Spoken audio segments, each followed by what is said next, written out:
जळगाव असेल ज्यांच्यासोबत मी 3 वर्ष त्यांच्या सहवासात माझ्या बाबांच्या आज्ञेनुसार मी राहिली. बाबांचं एक नेहमी ब्रीदवाक्य असायचं, माय बापा हो, इच्छा सर्वांच्या पूर्ण होतील. काय म्हणायचे? इच्छा सर्वांच्या पूर्ण होतील, नाराज कोणी होऊ नका, परंतु कधी आत्मा हाच देव आहे हे जागल्या वाचून राहू नका. विठ्ठल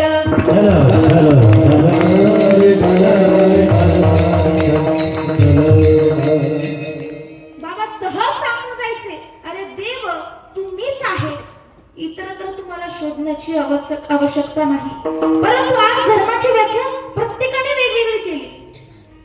हिंदू धर्म हा नुसतं सूक्ष्म रूपाने नाहीये, संकुचित नाही, हा व्यापक रूपाने आहे. जर आज हिंदू धर्म तुम्हाला टिकवायचा असेल तर माणसातला माणूस पण टिकवा, तर धर्म टिकेल. इथं माणूस माणसात नाही तेव्हा हिंदू धर्म काय टिकणार आहे? माणसाने माणसासमाप्रमाणे वागणं म्हणजे खरा धर्म हे आमच्या साने गुरुजींनी सांगितलं. सुंदर त्यांचं प्रसिद्ध असं गीत आहे, खरा तो एकची धर्म, खरा तो एकची धर्म, जगाला प्रेमार पावे, खरा तो एकची धर्म, जगी दिन पतधरित, जगी दिन पतधरित, तयाचा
चॉकलेट आणि खेळण्याच्या पलीकडे तिला जग माहित नाही अशा पोरीवर बलात्कार करावं, तिच्या त्या नरधमाच्या अंतकरणातली माणुसकी कुठे गेली? 4 वर्षाची मुलगी काय म्हणत असेल? तिला आपल्यावर बलात्कार झाला हे सुद्धा तिला कळत नसेल. याला कारण आहे फक्त माणसातली माणुसकी. विठ्ठल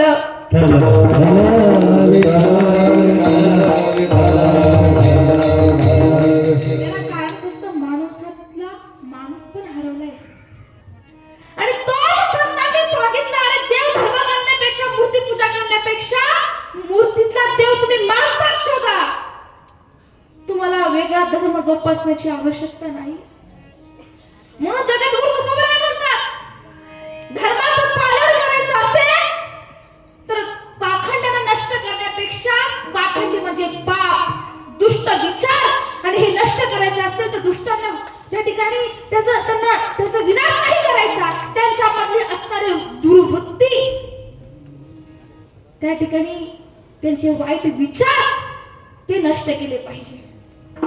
जगद्गुरु तुकोबरायांचं हेच म्हणणं आहे, धर्माचे पालन आणि करणे पाखंड खंड. ते पाखंड पण खंडन करण्यासाठी संतांनी अवतार त्या ठिकाणी धारण केला. माझे भगवान आपले आयुष्यभर ह्याच अभंगावर जगले, त्यांचं हे ब्रीदवाक्य होतं. इथं साधक मंडळी बसले असतील, बाबांचं काय ब्रीदवाक्य होतं? हेची आम्हा करणे काम, बीज वाढवावे नाम. जर याच्यातला पाखंडपणा, दुराचार नष्ट करायचा असेल, फक्त एक हरीचं नाम तेच काफी आहे. कारण नर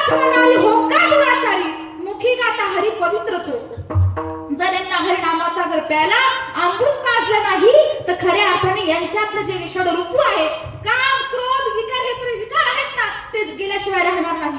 त्याचं मर्म, त्याचं वर्म सांगताना ठाऊक होतं. त्यांनी प्रत्येक काळातील प्रत्येक व्यक्तींकडे गेल्यानंतर त्यांनी साधना करून घ्यावी. का साधना करून घेतली त्यांनी आपल्याकडून? कारण आपल्याकडून कोणतेही पाप कर्म होऊ नये हा अट्टहास त्यांचा होता. ज्ञानेश्वरी का माऊलीने लिहावी लागली? गाथा का लिहावा लागला? कारण इथून मागचे जे समाज आहे, जे लोक आहेत, त्यांनी वाईट मार्गाला जाऊ नये यासाठी, तारण्यासाठी गीता ज्ञानेश्वरी सारखे ग्रंथ उपलब्ध करून दिले. विठ्ठल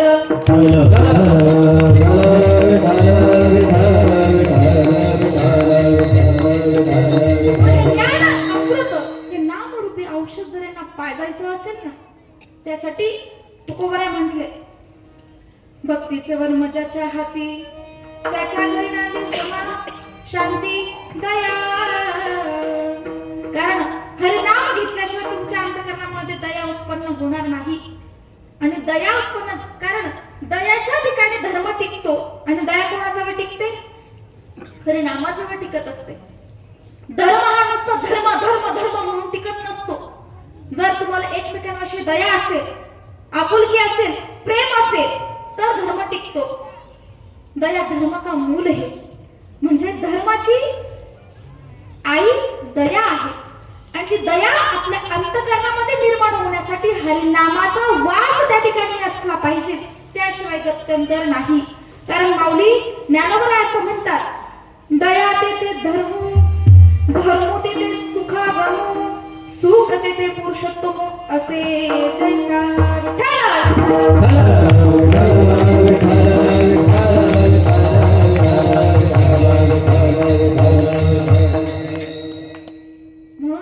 साधू संतांनी प्रत्येक सर्वसामान्य जीवांपर्यंत जर पोहोचायचं असेल, धर्माचं जर त्या ठिकाणी संघटन करायचं असेल, संस्थापना करायचं असेल, पालन करायचं असेल, रक्षण करायचं असेल, तर एकच आहे औषध, म्हणजे हरिनाम.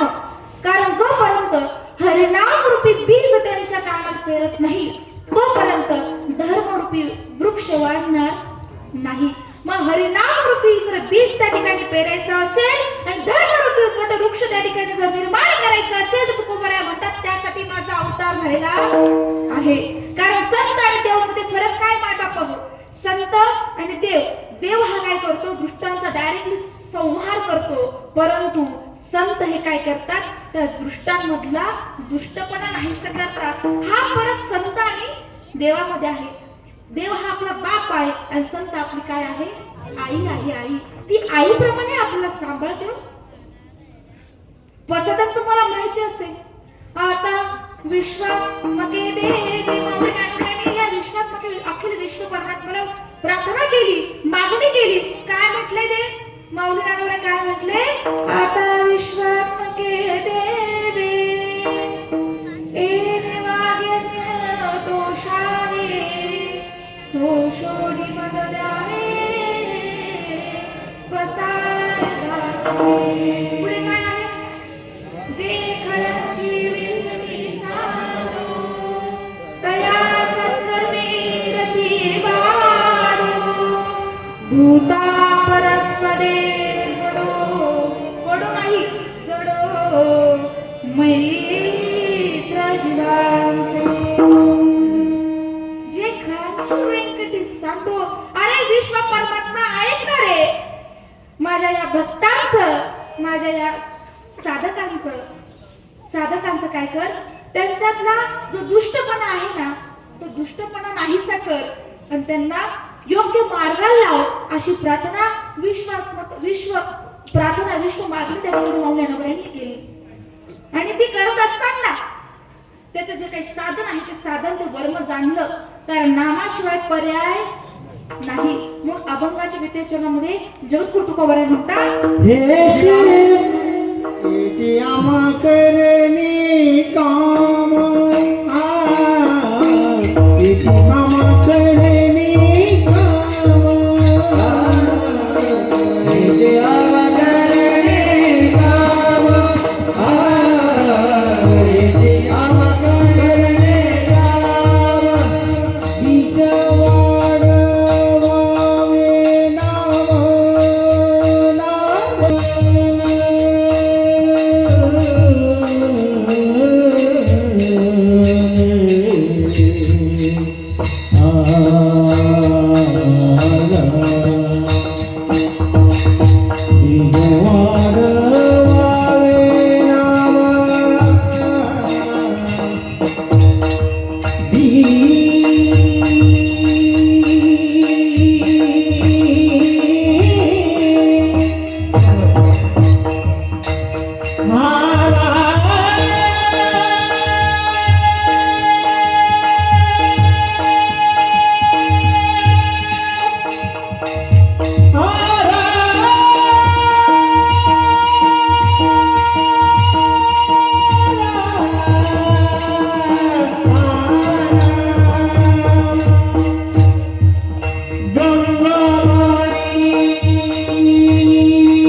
जगद्गुरु तुकोबारे अभंगाच्या गीतेच्या हेची अम्मा करणे काम बीज गाडवावे धर्माचं रक्षण करायचं आहे, धर्माचं पालन करायचं आहे आणि पाखंडांचं खंडन करायचं आहे. मग त्यासाठी काय करावं लागेल तर हरिनामरूपी बीज त्यांच्या कानी त्यांच्या चित्तामध्ये पेरावं लागेल. तेव्हा कुठे एक सद्विचार सद्गुण त्यांच्या ठिकाणी अंगीकार होईल, त्या ठिकाणी त्यांना प्राप्त होईल. कारण बघा, जर आज धर्म टिकवायचा असेल, धर्माचं रक्षण करायचं असेल तर ते आपल्या तरुण मित्रमंडळाकडे, तरुण युवा पिढीकडे ते त्या ठिकाणी त्यांच्या हाती सर्व काही आहे. मला म्हणायचं आहे, शिक्षणाबरोबर म्हणजे या समाजाला जर कोण घातक असेल तर आडाणे माणूस घातक आहे, परंतु त्याही पेक्षा जो शिकलेला व्यक्ती असेल, शिकलेला मुलगा असेल, त्याच्याकडे जर फक्त सुशिक्षित असेल, सुसंस्कारी नसेल तर अडाणी माणसापेक्षा तो या समाजात जास्त घातक आहे. ते कसं? कारण शिक्षेसोबत जर दीक्षा असेल ना तर आपली अधोगती होणार नाही. कारण अडाणी माणूस काय करतो बरं? तो फार तर फार काय करेल, दुधात पाणी घालून तुमच्यापर्यंत पोहोचवेल. परंतु शिक्षित माणूस काय करेल, तुमच्या रक्तात पाणी घालायला सुद्धा कमी करत नाही. म्हणजे काय, गरज नसताना सलाईन लावतो म्हणजे रक्तातच पाणी घालतो. म्हणजे समाजाला किती मोठं घातक आहे बरं. आडाणी माणूस काय करेल, फार तर फार तुमच्या गव्हामध्ये, तुमच्या ज्वारीमध्ये जास्त कळी टाकून तुम्हाला तो विकेल. परंतु या सुशिक्षित लोकांनी काय केलं, आपला स्वतःचा स्वाभिमान घाण ठेवून त्या ठिकाणी समाजाची फसवणूक त्या ठिकाणी त्यांनी चालू दिलेली आहे. भ्रष्टाचार अनेक प्रकारचे त्या ठिकाणी तुम्हाला दिसून येईल. अहो, सूर्य उगवतोय, सूर्य मावळतोय, म्हणजे त्याची प्रक्रिया बदलली का? नाही. निसर्गामध्ये अजिबात बदल नाही, प्राणी मात्रांमध्येही बदल नाही. मग मानवामध्येच का बदल झाला बरं? अहो, आज बघायला गेलं ना, सख्खे भाऊ सख्या भावाशी बोलत नाही. भाऊ आमचा प्रभू रामचंद्र आणि लक्ष्मण, काय प्रेम होतं भावा भावांमध्ये. परंतु आता कलियुगात जर आपण पाहिलं तर भावाच तोंड एकीकडे आणि त्या भावाच तोंड एकीकडे. ज्या आई वडिलांनी आपल्याला वाढवलं, मोठं केलं, परिस्थिती नसताना लहानाचं मोठं केलं, आज त्याच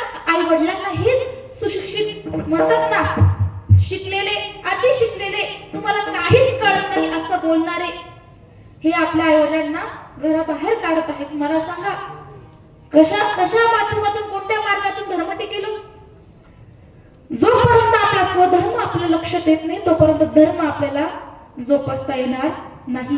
आणि ही गोष्ट साधू संतांना समजली म्हणून त्यांनी सांगितलं, माणसा माणसामध्ये देव शोधा, माणसा माणसामध्ये प्रेम निर्माण करा. आणि ह्या सगळ्या गोष्टी जर होणार असतील ते फक्त भगवंताच्या नामस्मरणानेच होणार आहे. वेळ प्रसंगी धर्माचं रक्षण करण्यासाठी, धर्म जोपासण्यासाठी तीक्ष्ण उत्तरे हाती घेऊन बाण फिरे. सांगितलं, जोडून धन उत्तम व्यवहार. भ्रष्टाचाराने तुम्ही जर पैसा कमवला तर त्याचं तुम्हाला ते अधर्मानेच तो पैसा तुमचा जाईल. असं मी नाही, भागवतामध्ये खूप सुंदर वर्णन केलं. आपल्याकडे वेळ कमी आहे, विस्तार करून सांगितलं असतं, परंतु आपल्याकडे वेळ कमी आहे. जो वाईट मार्गाने जो पैसा आपल्या घरामध्ये येतो ना, तो आपल्या रोगराई घेऊन जातो, आपल्या घरामध्ये रोगराई आणतो, कलह आणतो आणि त्याच्याच रूपाने तो पैसा त्या पद्धतीने जात असतो. म्हणून अनितीने देखील पैसा आपल्या घरात आला नाही पाहिजे. धर्माने त्या ठिकाणी कष्टाने तो पैसा आला पाहिजे. आणि ही शिकवण देण्याकरता जगद्गुरु तुकोबाराय असं म्हणतात, तीक्ष्ण उत्तराने हाती घेऊन बाण फिरे.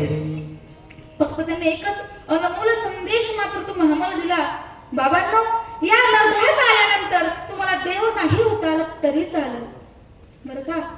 कारण सांगितलंय ना, या देवी दिला देह भजन गोमठ. भजन करण्यासाठी हा निर्णय तुम्हाला भेटलेला आहे, देवाची प्राप्ती करून घेण्याकरता हा निर्णय भेटला आहे. परंतु त्याच्याही पुढे जाऊन आमचे तुकोबाराय म्हणतात, आमचे संत मंडळी म्हणतात की तुम्हाला देव होता नाही आला तरी चालेल, पण एक माणूस होता आलं तरी फार झालं, प्रेमाने राहता आलं तरी फार झालं. एक सुंदर गीत त्या ठिकाणी थोर समाज सुधारक म्हणून गेले, हीच आमची प्रार्थना, हेच आमचे मागणी.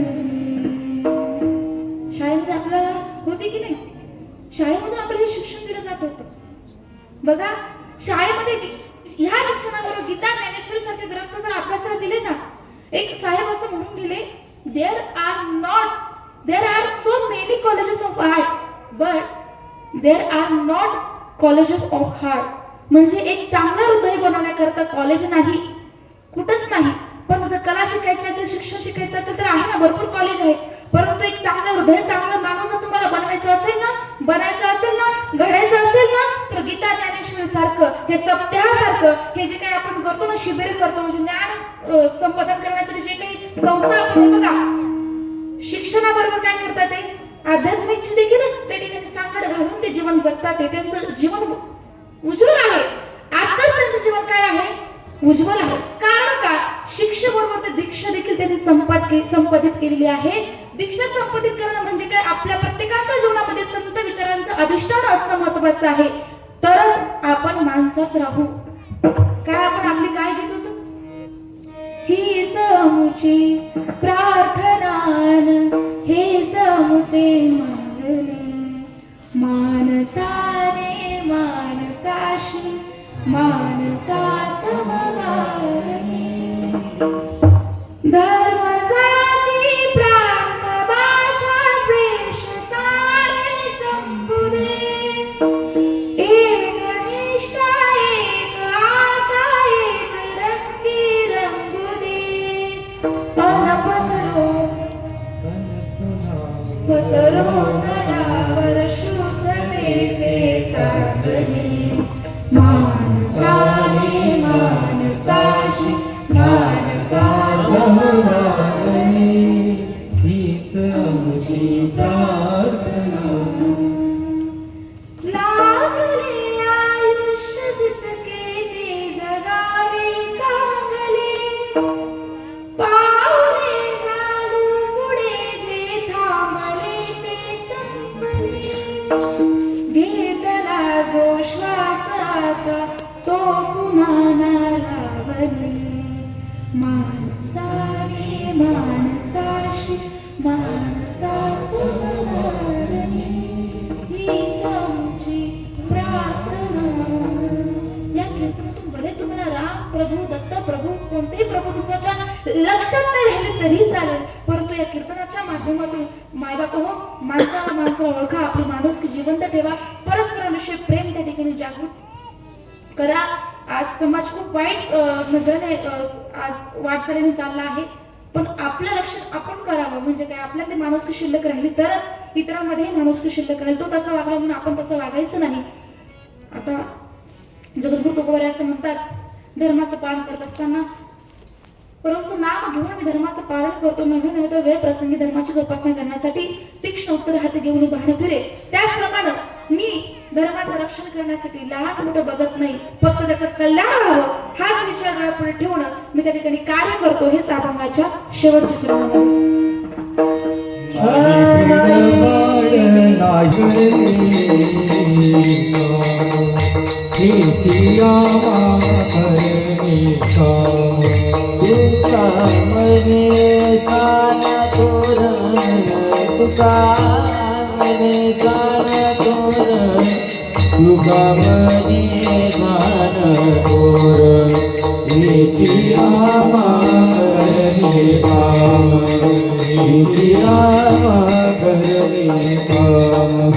बीज वाढ